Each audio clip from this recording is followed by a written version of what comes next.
Welcome to the ultimate guide to removing earwax buildup.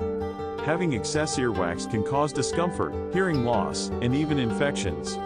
But don't worry, we've got you covered with some safe and effective methods. First, let's discuss the excess earwax myth. Many people believe that using cotton swabs is the best way to clean their ears. However, this can actually push the wax deeper into your ear canal, causing more harm than good. Instead, try using ear drops specifically designed to soften the wax. These drops usually contain hydrogen peroxide or other gentle ingredients that break down the wax over time. If the ear drops alone don't do the trick, the next step is irrigation.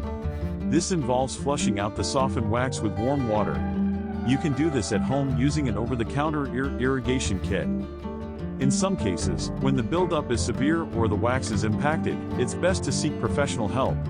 A doctor or audiologist can safely remove the earwax using specialized tools or methods like suction or curette.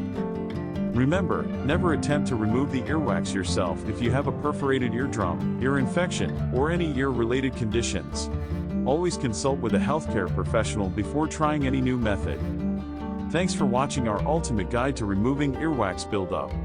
If you found this video helpful, make sure to subscribe to our channel for more informative content.